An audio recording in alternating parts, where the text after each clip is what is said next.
Now begins the recitation of the revelation word of the Divine Avataric Master, Paramasaptana Adidas Samraj. This is, reality itself is not other, from the Dawn Horse Testament. Reality itself is not the gross, subtle, and causal or causative ego I. Reality itself is the intrinsically egoless, most prior and self-evidently divine identity of all and all. The intrinsically egoless non-dual self-nature, self-condition, and self-state, or non-different identity of reality itself, is that which is always already the one and only case.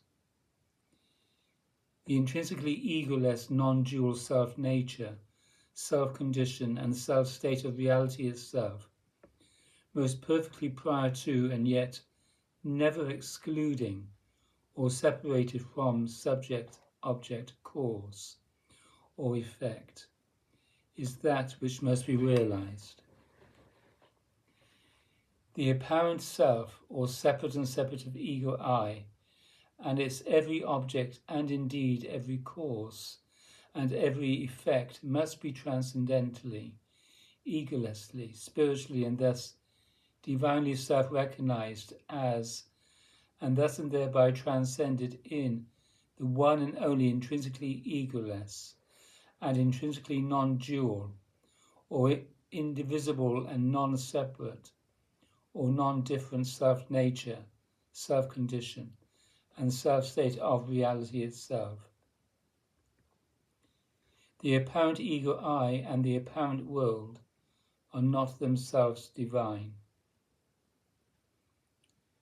The apparent ego I and the apparent world are to be self-recognized and thus and thereby transcended in and as that which is self-evidently divine.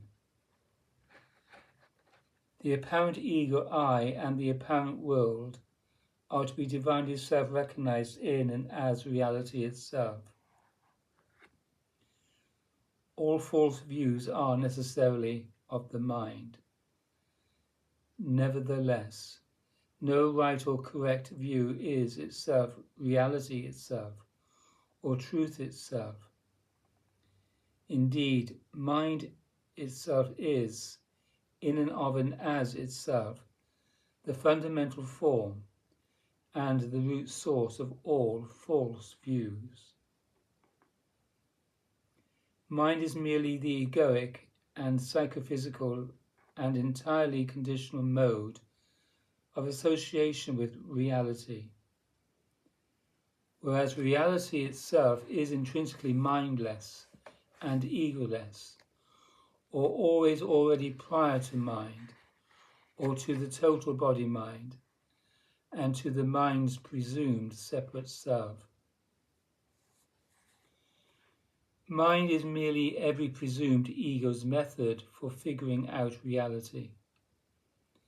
Nevertheless, the actively self-presumed ego I has no possible means to actually figure out or to know and to control reality itself.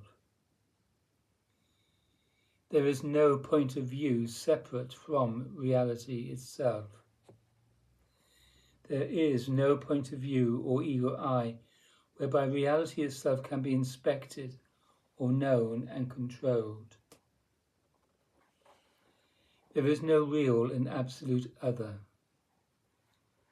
Reality itself is not other. That which is always already the case is not other in relation to the all in all that arises conditionally, or psychophysically, or cosmically, or apparently. Therefore, there is no real and absolute other to be acquired, achieved, or experienced. And reality itself is not the unchanging, to be sought and achieved and perpetuated by any or all conditional means. Reality itself is that which is always already the case. Reality itself is not any state or separate, specific and unchanging thing or condition that can be acquired, achieved, or experienced by means of the effort of seeking for it.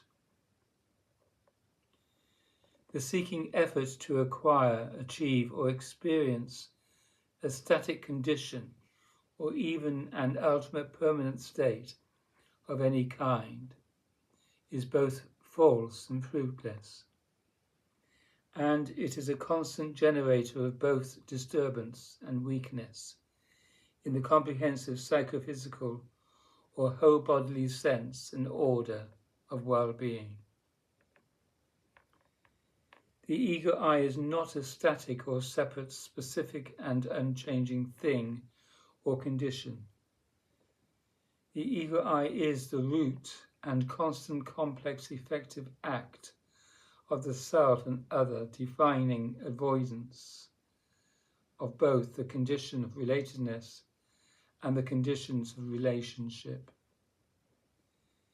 The self-contraction effort that is the ego I is only and entirely the seeking effort, which is the psychophysical and therefore entirely and merely conditional, self-evidently false and necessarily fruitless effort of the life form and the life consciousness to acquire, achieve, or experience a static or separate, specific and unchanging condition, or even a permanently established condition of eternal changelessness.